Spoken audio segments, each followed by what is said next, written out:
in order to get kids to school and adults to work, you've got to have a school.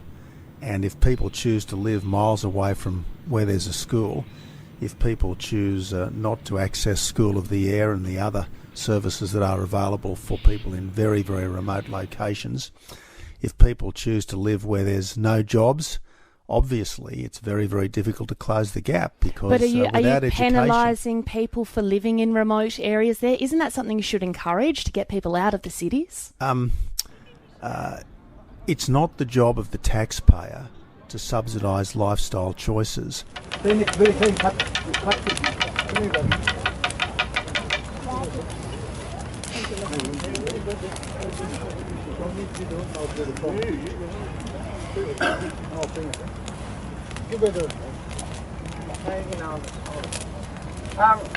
just want to welcome everybody here on behalf of the Embassy and the mob, the regulars that are here all the time, and thank you very much for supporting this call out today.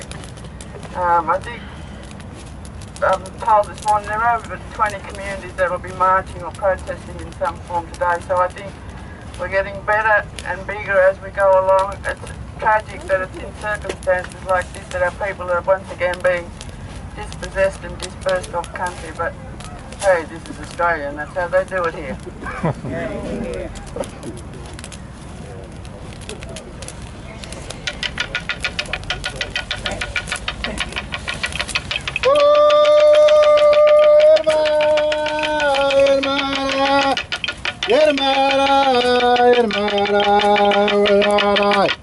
Come on.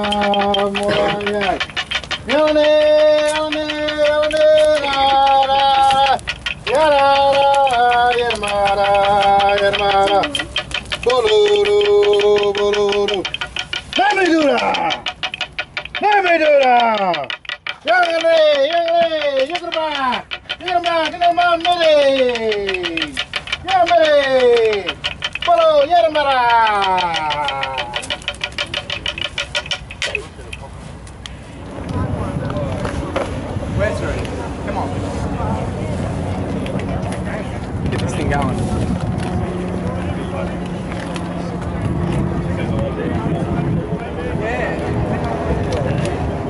Does anyone work with Jenny? She's asleep at stars. Serious, Jim. We have to serve the United. We have to serve the British High Commission, and we have to serve the government for violation of Commonwealth Constitution Act 1901, UKN Crown, the UKN Crown, Section 100. You are not allowed to interfere in Parliament. You are not allowed to say I'm not allowed to interfere in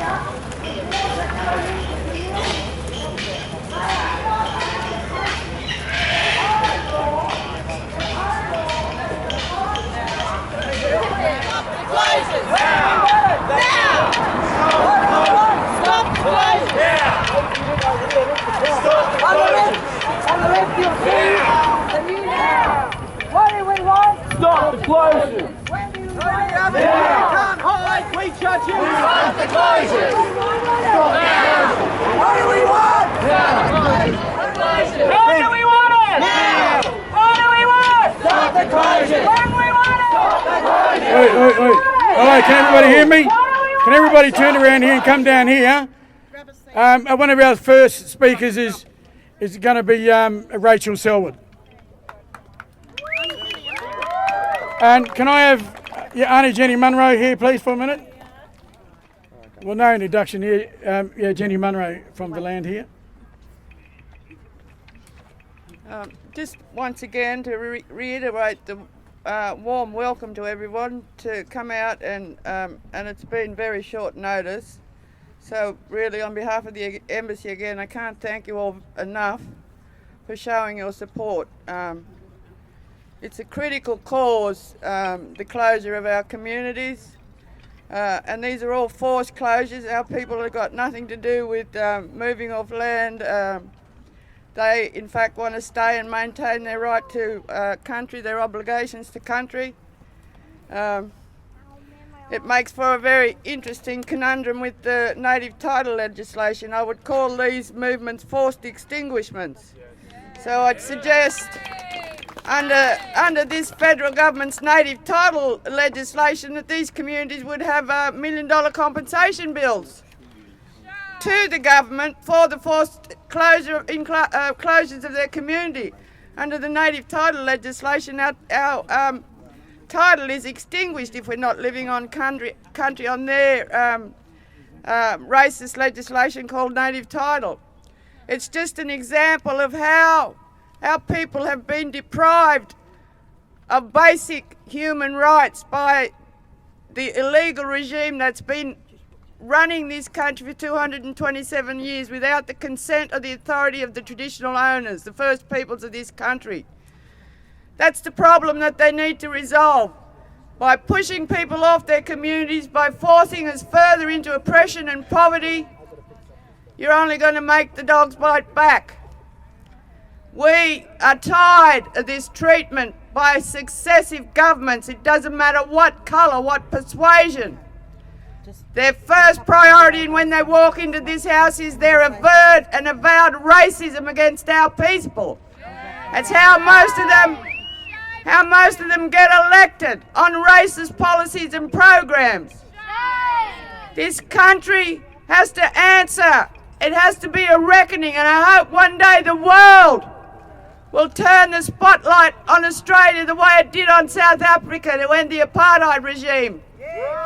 We have racism and discrimination that are killing our people from one end of the country to the other, and still this government and the illegitimate regime that they govern for gladly and cruelly take away our rights, deprive our children of their families, their culture, still stealing children after 227 years, still stealing land after 227 years. When does it stop? When does the white man's greed end? Because that's what it's all about once again. Our people are being moved so they can access the minerals for no other reason. We can name you off the drop of a hat over 200 white communities that are smaller than the black communities that they're closing, but there's no threat to any of those communities because white people reside there. Their rights are protected. They get their water without any questions asked. They get all of the facilities that a community is entitled to. It's only black people that are deprived these rights because they look at our land and all they see are their greedy dollar signs. Shame, shame.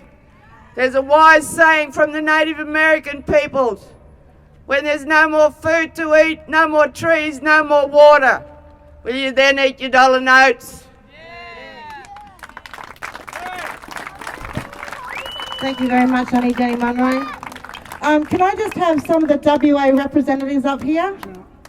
We've actually had people, we had to raise money on social media in the last couple of days to actually get some WA reps here. And, you know, there's 150 Aboriginal communities in Western Australia, and we just didn't have a budget to bring them all in. But I just wanted to share how today came about. And this was actually called from the Kimberleys, today's march. Fitzroy Crossing and Broome, and then all the other Aboriginal communities, One Arm Point, Derby, Halls Creek, too many communities to mention, too many numbers. And this was actually instigated by them to march today. So we contacted the Kimberleys and asked them, would they like us to march in solidarity with them? And they said they would love that. And then since then, the whole country has risen up in solidarity with Western Australia and the concerns for the well-being of our own countrymen. So we have, before I just go forward, I have connections through to Western Australia through my marriage line, and I have children who are Anango, Pitnjara, Yankuldara, and they have been taken The family have been taken and blown out of the desert by the Maralinga bombing of 12 years of bombing in 1950s right through to 1962. They were forced out of country, thousands died, and they were taken to Kundalini Mission, which is now on the red alert list for uranium dumping. We have people and family and grandparents buried in that land out there. They were moved to Jundandara and some to Kanana. The government shut down the water at Kanana last year.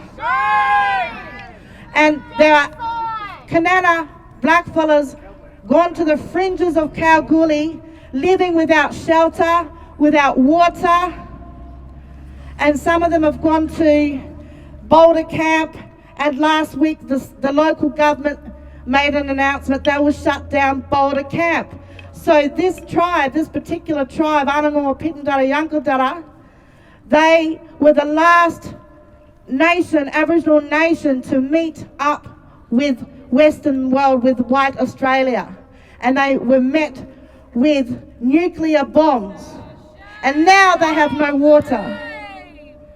So before I go, what I would like to just bring the Nyunga team that have come over here, they did try to set up a camp, a refugee camp in their own homelands that the elders in the past had actually heritage listed to protect it, and now they are not permitted to even house the homeless in their own homelands.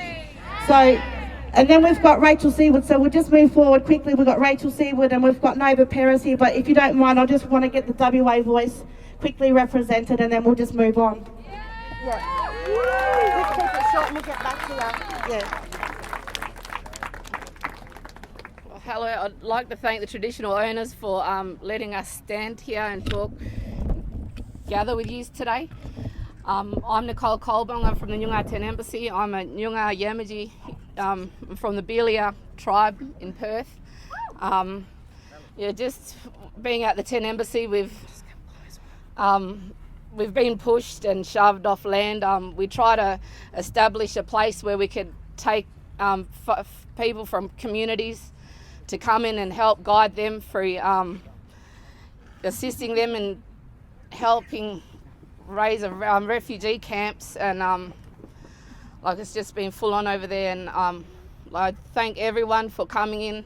Our connection to land, all of us, is so strong that even all the elements in our bodies come from the land, and we were put on this earth to nourish the lands, and in return the land nourishes us. But just because all the corruption and everything that the government's done and divided and made so much divisions with everyone. But I'd just like to thank everyone for coming and standing in unity, because we need to protect our lands. It's kept as sacred sites for reasons. But, thank you.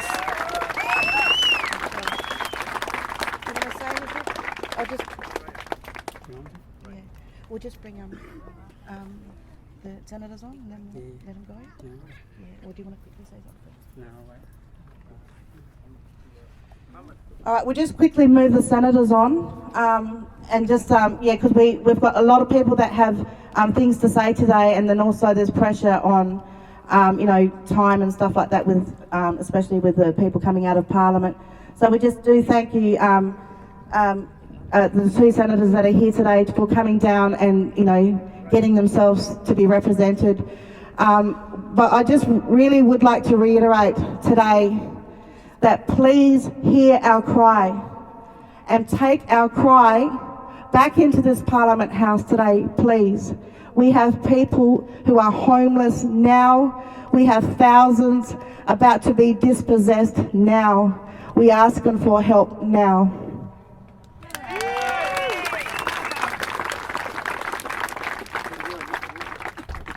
Thank you everyone for coming here today. I'd like to acknowledge the Ngambri and the Ngunnawal people on whose land we stand on today. I am Gidja, I am Yarru, so it makes me good strong blood from the Kimberleys. And I want to thank Senator Rachel Siewert from the Greens. She's been an avid advocator for Aboriginal rights and self-determination, and she, even though she's on another party, is someone who I proudly call a very good friend.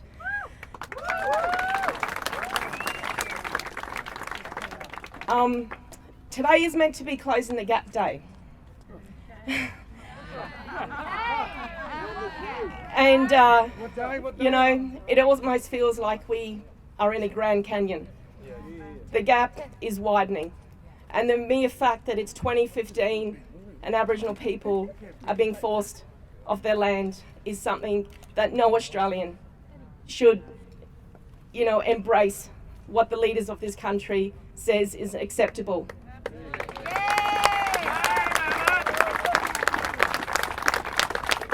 So when we talk, sister, about the pain that we take into this Parliament House, I felt pain for every day that I've been alive, 44 years as a strong Aboriginal woman. Every day I fight, and I'm sure Rachel hears my voice loud and clear in Parliament. We unfortunately don't have a lot of time to be out here with you, and I know where I'd rather be, with all my brothers and sisters here today that are standing in unity. So the question that I raised in Parliament the other day, Rachel moved a motion about, you know, where are we going with Aboriginal people in this country? We're supposed to, you know, our lyrics of the national anthem is to advance Australia. But Aboriginal people are going backwards in so many areas. You know, there's very few things to celebrate when you talk about health and education and self-determination. And the very essence of self-determination is being on the homelands. I'm a traditional owner. My people live on the lands that this government wants to take away.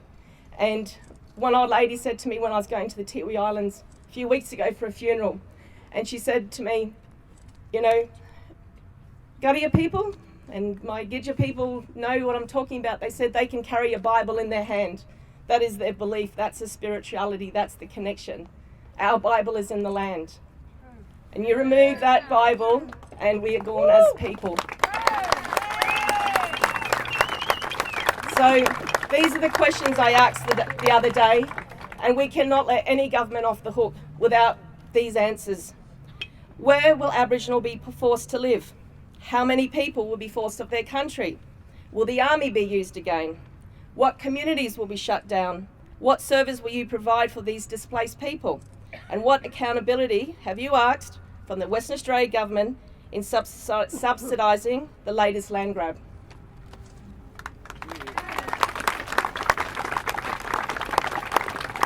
I too would like to acknowledge the Ngunnawal and the Ngambri peoples and pay my respects to elders past, present and future. When Senator Peris asked those questions, the government doesn't have any answers. They don't have any answers to those questions, which is, you're right, it's a great shame on the government of this country. We should be closing the gap, not closing communities. Because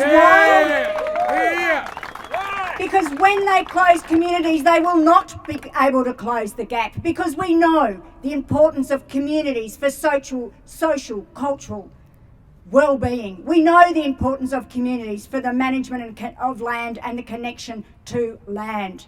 The government is not interested, I believe, in truly closing the gap if they think that closing communities is the right thing to do, because it is not the right thing to do.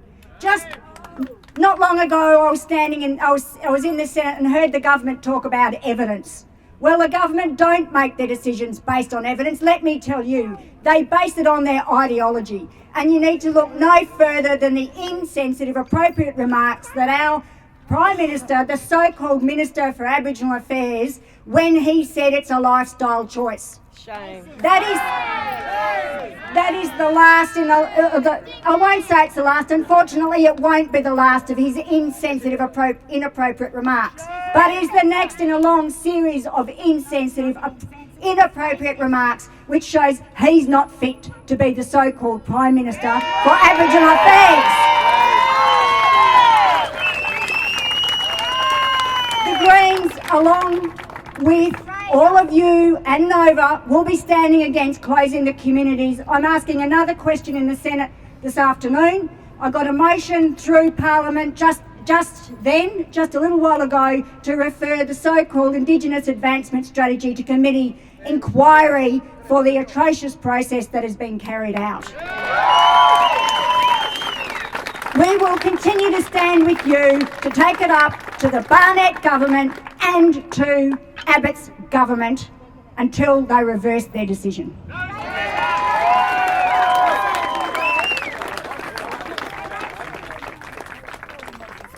Well, yes. I got a phone call from Kenny Wyatt this morning, and he sent his apologies. It would have been good to have him down here as our backbencher in Western Australia. But as I reckon, he got too many things to do up there today, so he wasn't being able to make it, and he sent his apologies. And I says, well, that's the only thing I'm going to say about you. I'm going to bring Gerry back on. You want these two? All right. Okay, I'm going to bring on Hamid from the from the Kimberleys, and also Rod Little, Yamatji.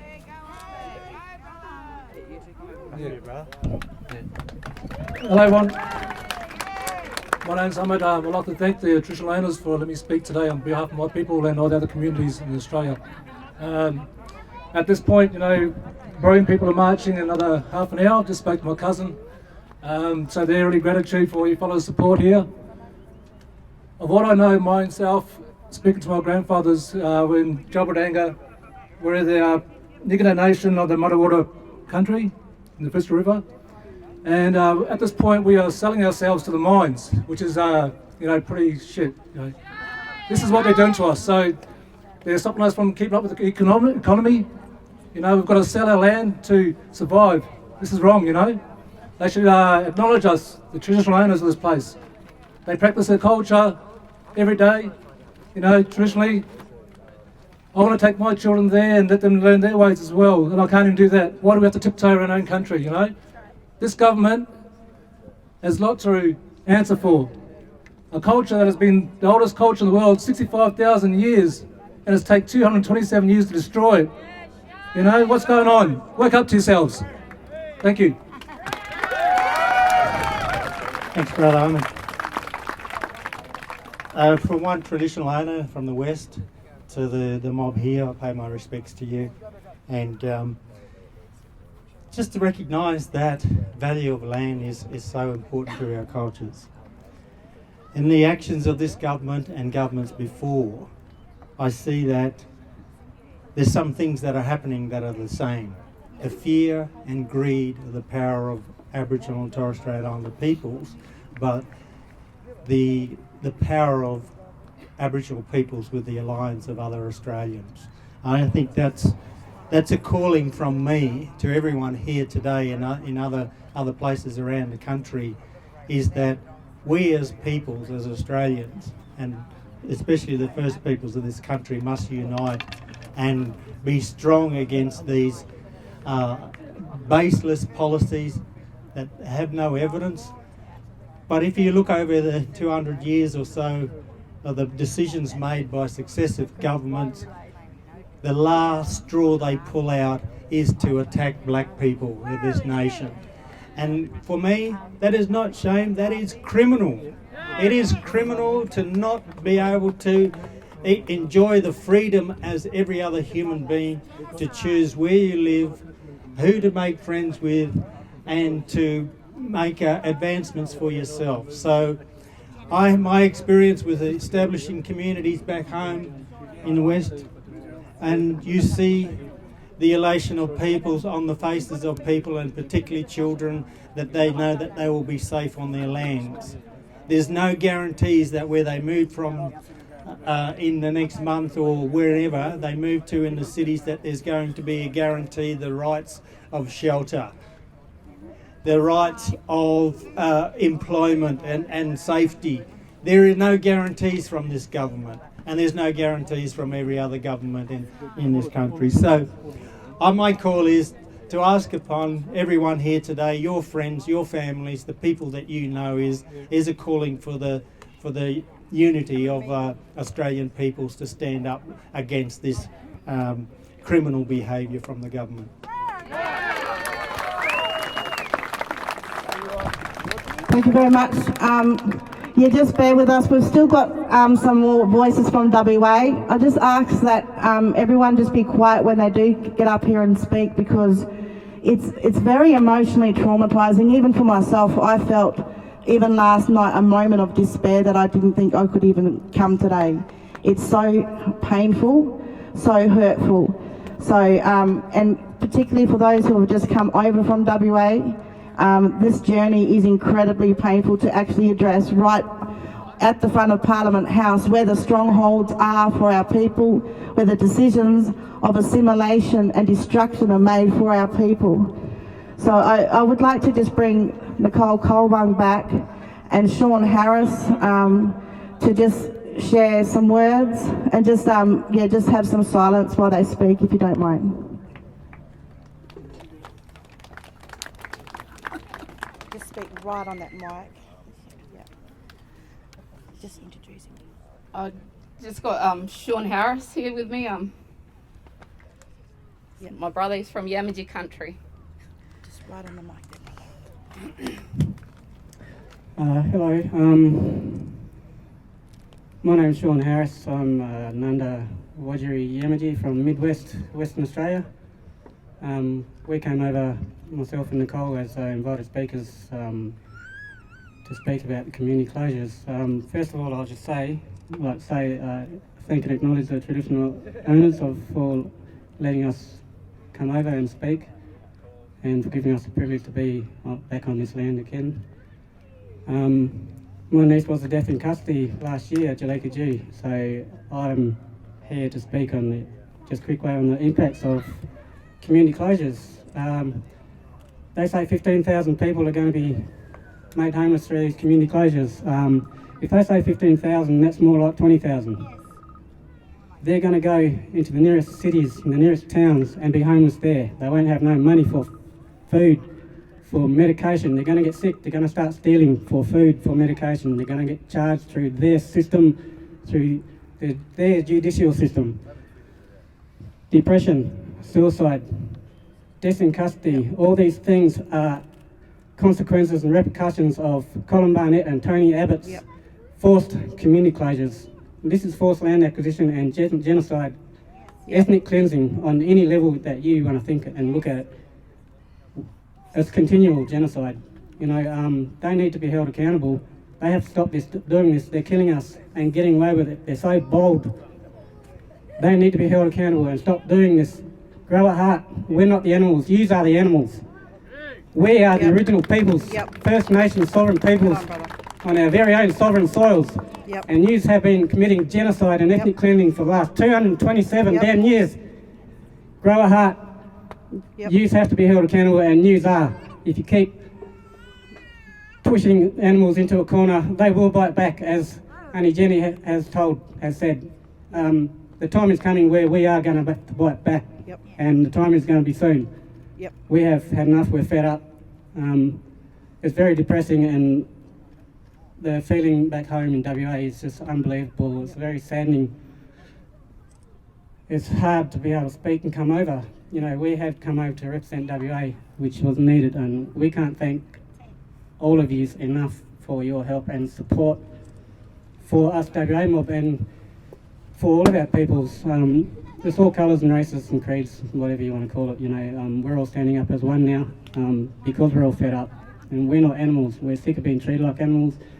Everyone else is fed up with us being treated like animals. You know, this is a huge move forward and a massive statement for Australia and the world. We're standing up, united. So let's move forward. United we stand, divided we fall. Thank you very much.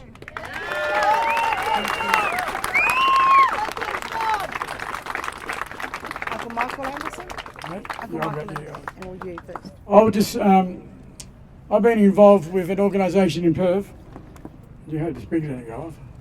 I've been involved with an organisation in Perth for about 30 years, and I've known these people for a very, very long time, and that's Robert and Selina Eggington from the Dumbartonga Aboriginal community, from the Dumbartonga Aboriginal organisation. which the government has closed down and taken their money. Dumbarton represents the Noongar people in culture, you know, and traditional culture of the Noongar people throughout the bottom of the southwest, you know, everywhere. And what's happened to them now is that even though a lot of the organisations around Australia have been cut, well, Dumbarton, as the prime cultural centre in Western Australia, in Perth, has been cut of their funding. And that organisation holds all the artefacts and the sacred artefacts that are in a vault. So by taking that organisation, where's all those artefacts and where's all the programs that they did? With the prisoners' art program, there's a lot of artwork in the building that's been taken down that was done by prisoners. And some of those prisoners have passed away. So some of those artwork that are in that gallery that has been closed down are very, very priceless.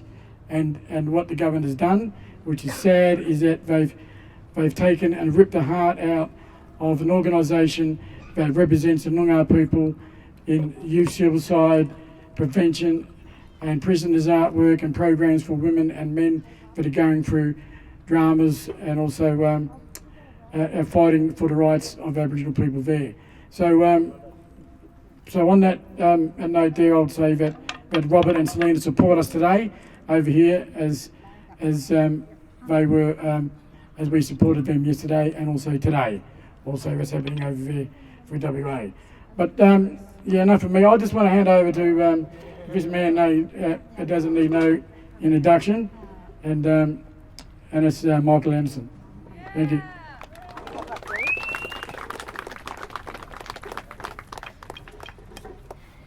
Right, I'll just be short and sweet, as they say. The position as we see it in WA right now is pretty representative of what's been happening for 227 years. This is nothing new, it's just an extension of what has always been happening. And the position now is that this is our last fight, this is our last stand. They move those people, they close down these communities. We are ratchet, and a culture that survived all those thousands of years is on the brink of destruction. And so it's up to everybody in Australia to stand up and fight and start rallying around this country. The South Africans were very successful in being able to get their campaign and close down South Africa. I think it's time now that we close down Australia. And I think we do have the capacity to close down Australia. We do. There are people around the world right now. Like this morning, I talked to people in Canada, I spoke to people in London, and I spoke to people in New Zealand. They want to know what they can do. So we've got to ramp this up now, and let's shut down everything that's sold from Western Australia. My call is to unions all over this world to not unload any ship with WA brands on them. We shut Western Australia down. And I think what we have to do is, if you are part of unions, if you're part of any collective group anywhere in the world and you have association with people, call them, put it out on the internet, shut down Western Australia. And what we can do is we need to talk to the Transport Union, stop delivering anything to WA from the eastern states. We have to put the pressure on these people, and the only way we can do it, you see, the white man, he's after money. So the best thing to do is hit him in his pocket. That's the only place it'll hurt a white man. And so what we have to do is play their games, but play it better. And I think now the time has come where we've got people all over Australia marching, which is a wonderful thing. We now have a common cause. We have something that's like land rights. This is better than land rights. It's because it's going to take back land. It's not moving us off our land. In fact, the encouragement is to move back on land, not move off land. And so what we need to do is build those umpies again. We've done it before. Let's do it again. And I think let's go back and just take the bloody thing, because then their law, the squatters' rights are still in existence, and that's how they used us and used it against us. So let's, any vacant land in this country that you're brave enough to do, fence the bastard off, put a fence around it, whether it be a string, put a little bow on it, and it's enclosed country, it's your country, you're squatting on it. So take possession, take it the way they did. And what we've got to do now is educate our people to do those things. There's a lot of country in this place that is still vacant and that's free, that's ours. It always has been, always will be. Now it's just a matter of asserting ownership of that, of our titles, and make sure that that's recognised. One thing that is for sure, and that is in their court system up here, the only thing that's saving their asses right now are judges in the courts. That's the only thing. They have no legal validity whatsoever in terms of the political world. These bastards here cannot show their rightful status as a nation state.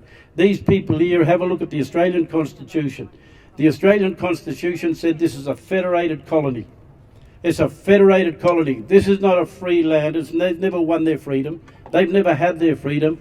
The only thing that gets them into the United Nations is their signature on the Vienna Treaty and their signature to the UN Charter. That's the only thing that gives them their status in the international community. 2 high court cases have confirmed that in Australia. So they have no legitimacy.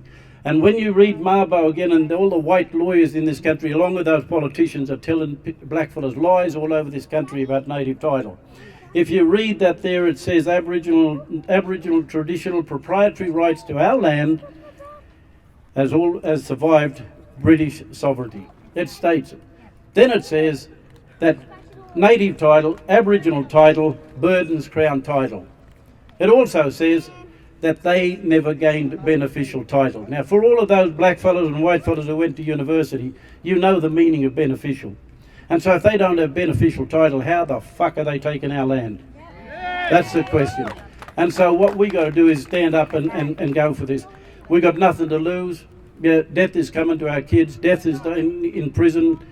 Death is just part of our life. Now, you know, if you're a man, if you're a woman and you believe in it, well then death is the way to go, because we're going to stand and fight. We can't let this thing die. Thank you.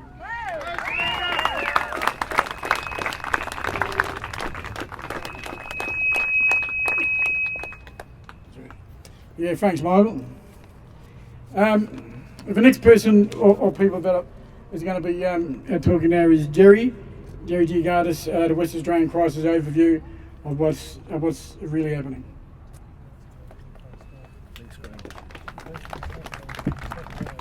My respect to the land that I stand on, the Ngunnawal of the Wiradjuri country. I'd love to say it's an honour to be here, but I'm tired of coming out and talking about all the issues that harm people, that hurt people, that damage people, and that stain the consciousness national of all of us. 2015 and here we are today. In 1967, inherently the argument was that there was going to be change. Well, there isn't. It's still assimilation. That bent for assimilation hasn't gone. The more west you journey across this continent, the more west, as bad as it is on the east coast, which it is, disproportionate to the rest of the population, the more west you go, the more racist it gets, the more racialised it gets, the more extensive the extreme poverty, the more extensive the suicides, the more extensive the self-harms, the more extensive the hits on people, the more extensive the hits on remote communities, the homelands, the language in which we should be pitting this, not remote communities, but homelands. 2 years ago, I wrote a story about the pending closure of 180 remote communities' homelands. And the government came out and said I was a liar. They said I was fanciful and conspiratorial, and that my sources were fanciful and conspiratorial. Well, late last year we learnt that not only 180 communities are under threat, but 250. 100 in APY, 150 at least in the west, in the Western Desert and the Kimberley. In Adelaide today, where this hits close to home, there are more than 500 now standing at this moment in Adelaide at their rally. 500 have gathered together in this National Day of Action. In this National Day of Action of 30 rallies around the country that started from 1, then got to half a dozen and 13 and then 30. In the Kimberley, 46% of the population, the highest concentration in this continent, on this continent, regionally, is First Peoples. The highest concentration of remote communities in this nation is in Western Australia. The highest concentration of those remote communities is in the Kimberley. Today they have gathered at Birridoo, they have gathered at Bidgadanga, Beagle Bay, One Arm, Derby, Warnham, and so on. Because they're terrified. I go in and out of communities.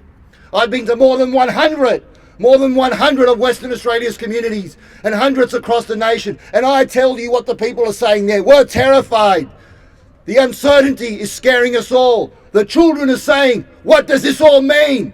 Where are we to go? How is this possible? In the last 7 years in Western Australia, all the government built was 700 public houses for 48,000 people on the waiting lists. 700 public houses. Well, if thousands are to move in one hit, in one foul swoop, are they going to build thousands of homes in the regional towns, in the larger towns? That's not going to happen.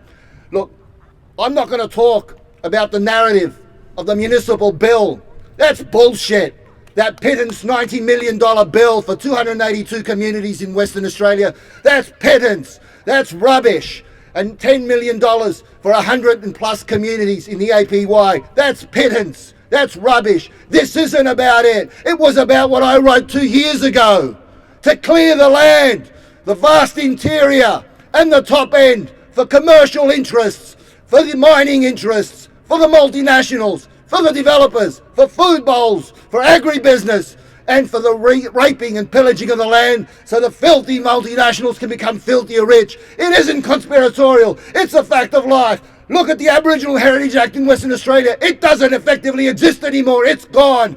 Aboriginal sites, sacred, ceremonial, under that act, 74% of them have been deregistered in the last year. There is nothing left in Western Australia but the hopes that they've got in themselves that the rest of this nation will rise to the occasion, because this is now the issue of our times, and we will be damned in the future for the dispossession of peoples, for the stealing of their lands, as we damn the past for the stolen generations and the stolen wages. I'm travelling the country at the moment with a Bardi Kidja woman from the Kimberley, Adele Cox, who you'll hear a few words from in a minute. We work in suicide prevention. We do what we can and have taken into our own hands what governments have not been doing. We have the highest suicide rates disaggregated to our First Peoples in the world. In the Kimberley, you all know what's actually happening there. You know the child and youth suicides. From a racialised lens, they're the highest in the world. How is that possible in the 12th largest economy in the world, second wealthiest nation in the world, the nation with the highest median wages? How is that possible? But it is. It is. And governments aren't listening. 7% of the Kimberley is homeless outside natural disasters and civil strife and wars. Where else is such a high rate? Where else in the world, when we look from a racialised lens, do we see such a high rate? 100% of that 7% are First Peoples. But we don't give them a mention. We don't do anything about it because no one gives a fuck. Because the Australian consciousness hasn't been tapped into it in the ways that it should. The lived experience of racism that I was born into continues to this very day. And if we don't say these things, as I said 2 years ago about 180 communities being closed, we will go nowhere soon. Thank you. You know, we better use swear words here. Did you want to say something yourself, Ms. Cox from the Kimberley? Very last minute that I'm standing here. Look, I would like to firstly acknowledge and pay my respects to the Ngunnawal people, and following on from my big brother Hamid, who shared his words and sentiments of teasing him as a local Canberran now. Look, as a proud Bunuba and Gidja woman, my Moba from the central Kimberley of WA. I'm born and bred from Broome though, and a lot of the communities that are on that list of potential closures are actually family. Some of those communities I have very strong ties to, very strong memories to. I think without going and deterring from the passion that Gerry's just shared, which I must say as a work colleague is the first time that I've seen him get so animated, but that was brilliant. And it needs to be said. Look, I'm very proud, very humbled to be standing here in the capital as a woman from the Kimberley region. And I think the only message I'd like to leave is the fact that I don't think the governments, both state and Commonwealth, have really thought through their decisions, their announcements, because the work that we do, which is mostly around mental health and suicide prevention, are we ready to deal with the aftermath of the closures of these communities? Gerry's spoken about the statistics in terms of housing.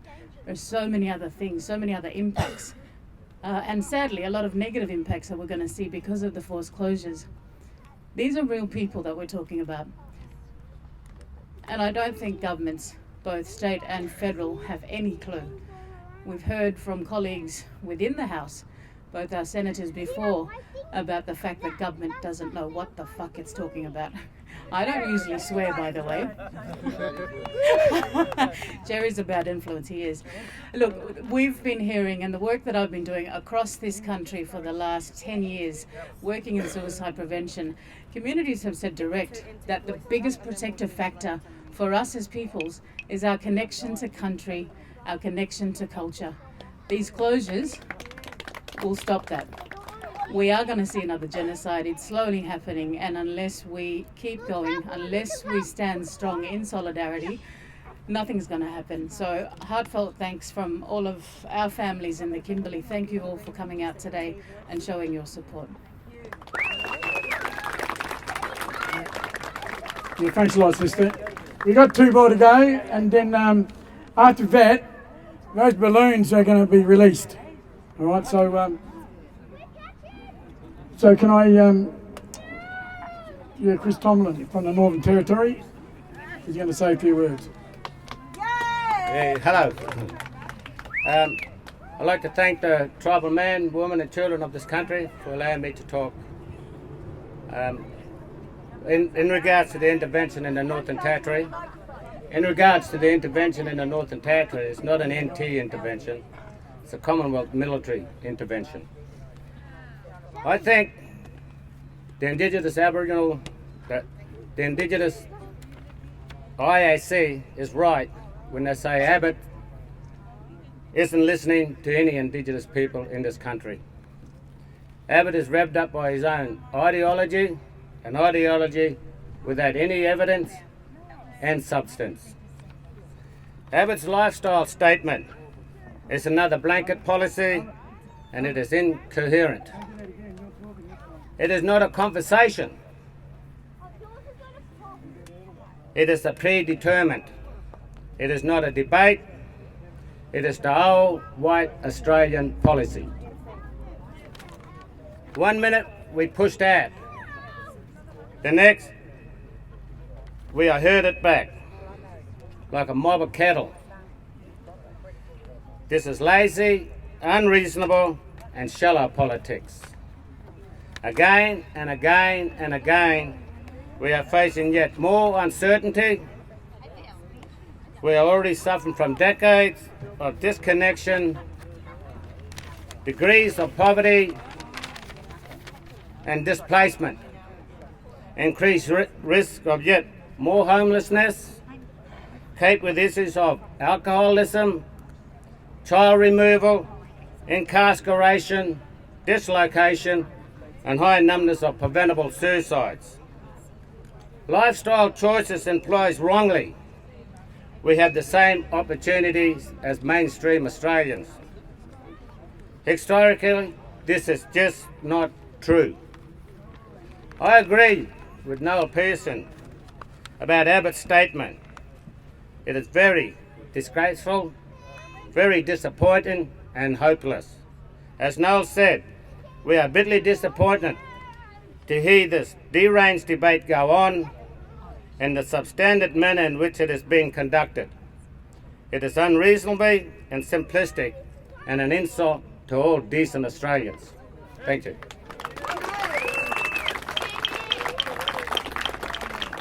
Yeah, thanks a lot, brother. Yeah, we hear in there about Northern Territory. It's shocked that they can send in police and all that sort of stuff there, and yeah, it's no good. Yeah, stealing land. I wonder what's underneath it. For them to really, yeah, exactly. We are rich people. Yeah, we are rich people, but yeah, they think that they can do that. You're no good. Yeah, the last person we're going to have a talk now is Lacey, and she'll be talking about Northern Territory.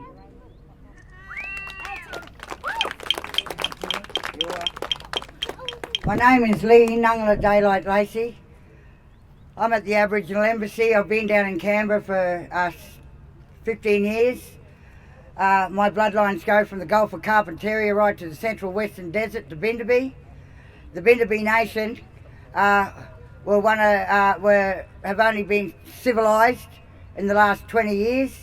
They were my dad, my skin father, Speedy McGuinness, Jampim Jimba, went out and brought them in for the same reason in the 60s.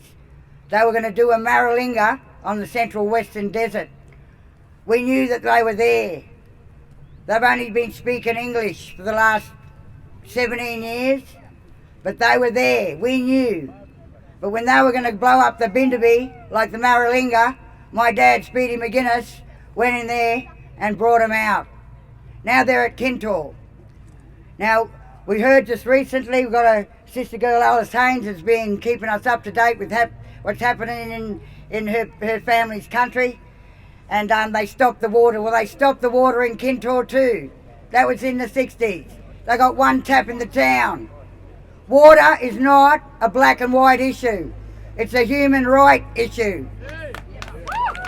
Water in our law is custodian of the women. It's women's business. Water is women's business. Now they stopped the water in Canaan. They did it prior to this in the Central Desert when they sacked one of my grandfathers from the Central Desert Central Land Council. They sacked him. Then they did a white gate. That white gate, they turned off the water. But we didn't jump then. We should be jumping every time. Every time they do this on our homelands. Now this is an international crime. They are stopping water. They were turning off water. Now they did it 160 k's north of Kalgoorlie. Water is a human right. Now the Commonwealth Constitution Act 1901, Section 100, says they're not allowed to interfere with water. They're not allowed to interfere with the streams, the rivers, the lagoons, the billabongs. They're not allowed to interfere with it. They are breaking the Commonwealth Constitution UK 1901 for the simple reason is that's not their contract anymore. Their contract is with the United States of America Security and Exchange Commission, and as of today, I put Barack Obama on notice. I've been travelling back home to the Northern Territory since 2008. I couldn't get out of Canberra, it's a trap. You live in Canberra, you're trapped. They are the most debaucherous, corrupt territory state that I've ever lived in my country, and I hitchhiked from the Nuttingeri, South Australia to the Larrakians when I was 27 years old. And I walked through that country freely, and I had water in the desert. Now, what we've got here is from 1778 to 2000, this day 2015, we're under martial law. We always have been. We always have been, mate. But no one can see that. See those coppers behind us? They're corporate cops. They're corporate. They are not police officers. They are not policemen. And the reason why the crimes of church and state commit these crimes because our judiciary system is corrupt. It's under Admiralty law. They are still on their ship. Well, they better start walking the fucking plank, eh? Now, from now on, we will assert our sovereignty. Everybody that is born in this country is sovereign of soul, sovereign of self. However, my people are sovereign of this land. And we're taking it back. Thank you. Well done, sister. Well done there, Eliane. I just got a message to send saying that Macquarie Street in Sydney has been shut down for the protest. Isn't that great? Oh, yeah. It's amazing. Well done. And I just want to say today, this protest was done with no violence, but respect And for each and every one of you here today, thank you for standing up for the WA mob and everybody, and for our people and for everybody. Thank you. I'm just going to hand over to our musician here, Johnny, and I think he's got a few words to say too also. Hey, Johnny. Yeah, mate. All right? Not too many words, brother. Not too many words. Is that him, right? Just got to get that back a little bit. I'll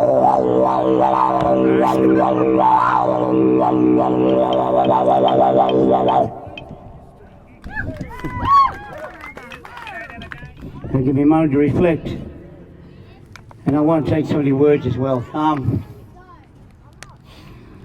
Auntie Isabel Coe, a Wiradjuri warrior, been up here many, many times, probably more than most, I reckon. But I came down here to Canberra back in the days of the Tin Embassy, and I was standing there with the brothers not long after, including Neil Simpson and Ned Simpson.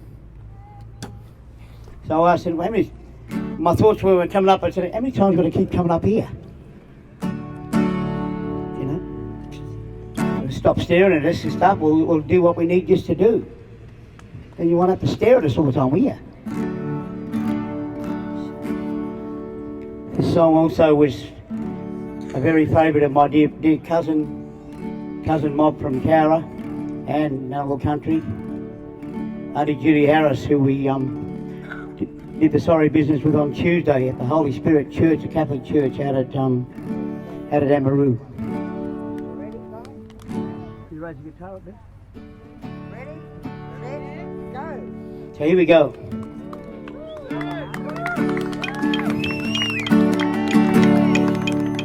Justice will be done. This world was made for everyone. This world was made for everything. To live and be free. We shall overcome. No one on earth should have to suffer pain, lose their home, their land to someone else's gain. That justice will be done.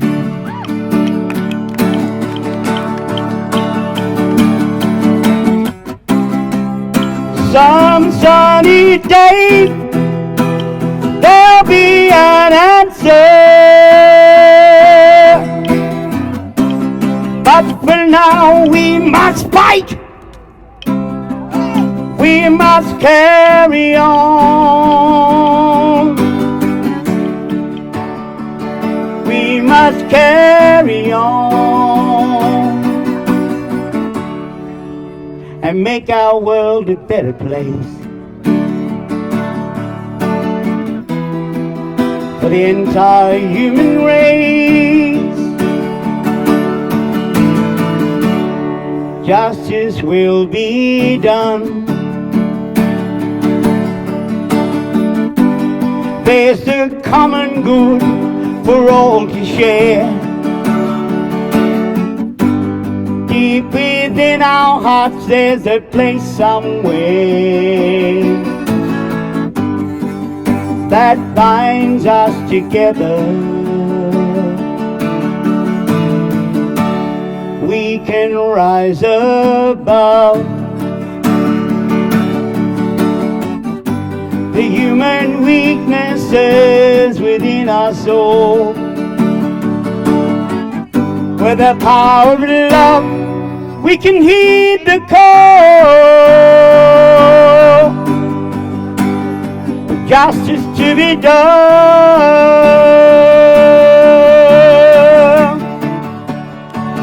Whoa, some sunny day, our spirits will be lifted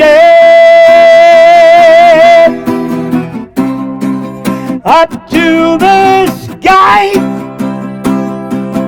and we reborn into a new creation.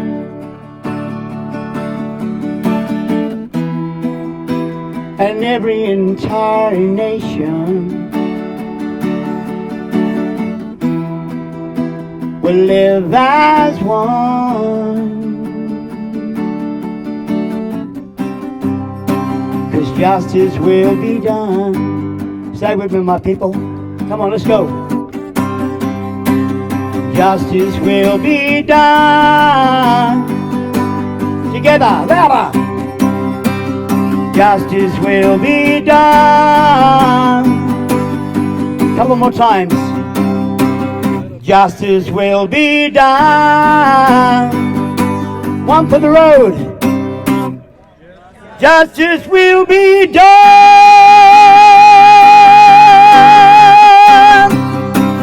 Justice will be done. Justice will be done.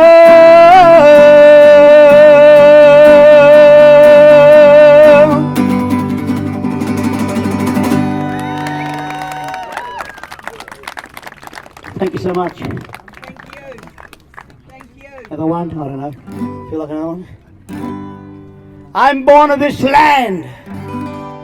My soul is the sun. Nature is our mother. We are Mother Nature's child. The wind is our spirit, running wild, running free. And water is that mirror, reflecting visions of me.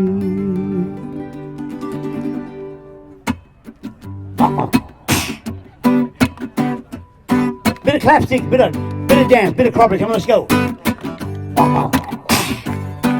I am what I am, and I always will be. I am what I am. I am Aborigine. I am what I am, and I always will be. I am what I am. I am Aborigine. And I'm like a great river, it will slowly run dry. If you pollute me and abuse, like that river I could die. And I'm a child of the earth, created from dust. I live for my land, taking only what I must. For I am what I am, and I always will be. I am what I am. I am Aborigine. Kumba, where are you, brother? Didgeridoo man. I just got one on my throat.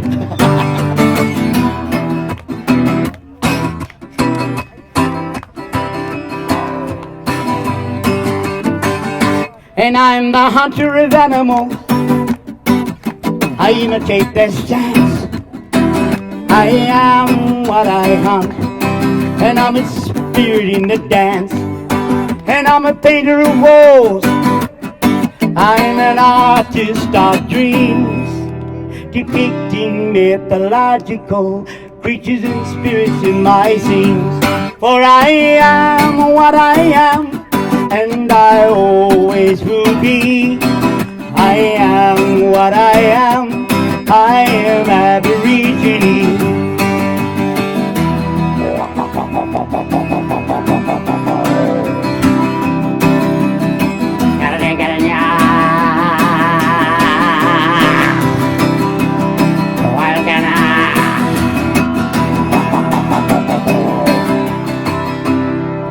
I am from the never, never, a time long gone by. The dreaming is our creation. We'll be home when we die. Whoa. Yeah. Take the land of his country, but you can't take the country of the man. That's right. Or the woman. For I am what I am, and I always will be. I am what I am. I am Aborigine. Yeah, I am what I am, and I always will be. I am what I am. I am Aborigine. Yeah, I am what I am, and I always will be. What I am a people! Aborigine. People of this land, Aborigine. Aborigine. Aborigine. Whoa, Aborigine. Yeah. Aborigine. Aborigine.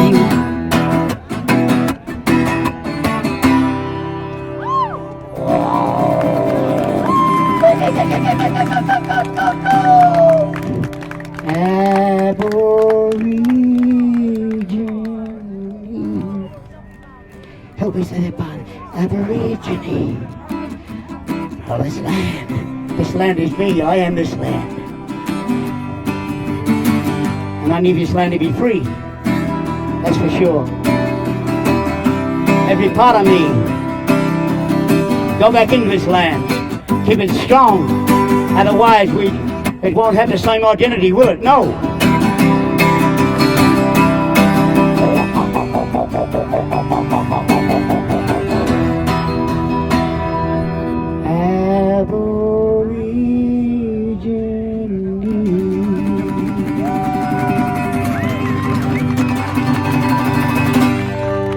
Wow.